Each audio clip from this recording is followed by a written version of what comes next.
Annyeonghaseyo Yorobun! For today's video ay mag-unbox tayo ng mga parcel na aking in-order para regalo ko sa aking mother and father. Tapos may exchange gift din kasi kaming magaganap nitong birthday ng father ko. Tapos reunion na rin namin. So ayan, buksan muna natin yung regalo ko sa father ko. Ewan ko, yearly kasi nagbibigay talaga kami sa father ko. Simula nung medyo naging okay, ganon. Tapos ganon din sa in-laws namin. Yearly talaga. Kumbaga yung sa in-laws ko, December kami nagbibigay. Sa parents ko naman ay every birthday nila ay para sabay na lang. Sa in-laws ko, every November or December, ganun, para sabay na lang, isahan na lang. Tapos sa parents ko, kada birthday nila kasi pares lang silang birth month. Yan yung para sa tatay ko. Request niya yan sa akin kasi minsan pag wala na ako maisip, paparequest ako sa kanila kung anong gusto nila. Ayan, ganun. Love language ko kasi sa family ko is yung magbigay. Ewan ko, masaya yung puso ko pag natutuwa ako kasi nakikita ko yung reaction nila, masaya sila, ganun. Pag nakakatanggap sila ng regalo galing sa amin, ganun, masaya na ako. Tapos bibidyohan ko, papanoorin ko ulit-ulit na natutuwa yung kalooban ko. Ganun ako. Masaya ako nakikitang masaya sila. Syempre, pag tumulong ka or nagbigay ka, wag kang mag-expect ng kapalit kasi in the first place, ikaw naman ang may gusto niyan at hindi sila. Kaya wag mo isusumbat yung mga binigay mo or yung tinulong mo sa kanila kasi in the first place, ikaw yung nagkusang nagbigay, no? Maging masaya ako na-appreciate nila. Pero wag kang mag-expect na may kapalit yun. Dahil pag nag-expect ka in the future, ikaw lang din na may stress at maiinis. Ito naman yung gift ko sa mother ko. Dapat nga mauna akong bumili niyan kaya lang hindi na kinaya. So, si nanay muna yung binilahan ko. Yan talaga gustong gusto niya. Dapat nga yung kay Sevilla yung kagaya ng regalo ko sa mother-in-law ko. No, matandaan ko anong year yun. Kaya lang sabi niya, ito na lang yung non-stick pan na carrot. Kitang-kita niyo naman yung reaction ko. Sobrang nagandahan ako. Gusto ko rin magkaroon niyan. Kaya lang yung color black na version. Kaya lang kasi gahol na sa time. Pag binilahan ko pa sarili ko. Tsaka hindi pa naman kailangan kasi yan. Regalo ko sa mother ko kasi yan. Gusto niya talaga yan. Sobrang ganda ng quality guys. Tapos ang dami. Kompleto siya. Natuwa ako. Detachable yung pinakahawakan niyan. Sobrang natuwa ako. Ulit-ulit yarn. Doon ko nga to pinadeliver sa bahay ng kapatid ko kasi nga hindi pwede doon sa bahay ng parents ko kasi doon talaga ako nagpapa-receive ng mga orders ko sa ibang platforms. Saka kasi sila yung nabunot namin dalawa ng asawa ko sa exchange gift. Kaya talagang dapat itago namin kasi may exchange gift kami. 200 yung budget or kung mas tumaas, mas okay. Nung binabalot ko na ngayon, sabi ng kapatid ko, huwag ko nang lagyan ng pangalan kasi para hindi nila alam na bibigyan namin talaga sila ng gift. Nakalimutan talaga nila yan. Sa totoo lang. Expected lang nila may exchange gift silang matatanggap. Yun lang. Mas masarap talaga magbigay pag wala kang inaasahang kapalit. Ang saya sa puso. Parang nare-recharge niya yung happy hormones ko. Ganon. Ito na naman si ako. Bukas ng bukas. Hindi naman marunong magbalik. Naku, pag ganyan ako may binubuksan, hindi ko na talaga alam kung paano ibalik. Ang asawa ko na talaga ang taga-balik. Ako taga-gulo siya, taga-imis. Ganon lagi sineryo namin pag kami bubuksan ako na mahirap ibalik sa pinaglagyan. Ako po, hindi ko talaga kaya. Hindi kaya ng pasensya ko magbalik. Kaya talaga yung asawa ko to the rescue. Sa akin naman na yan ang anak ko, yung maiksi pasensya. Hindi yun joke.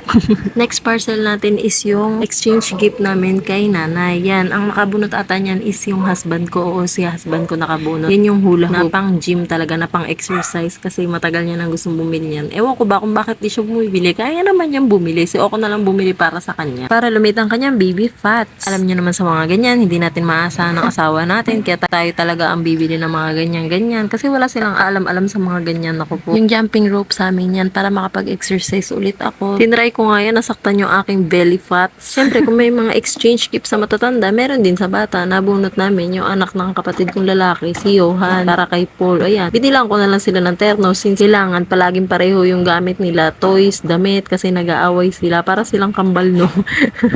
Ang cute lang. Siyempre, doon tayo sa favorite kong shop bibili ng ternos. Ang cute kasi niyan eh. Nasa comment section, bio at yellow basket ang link. Anyong!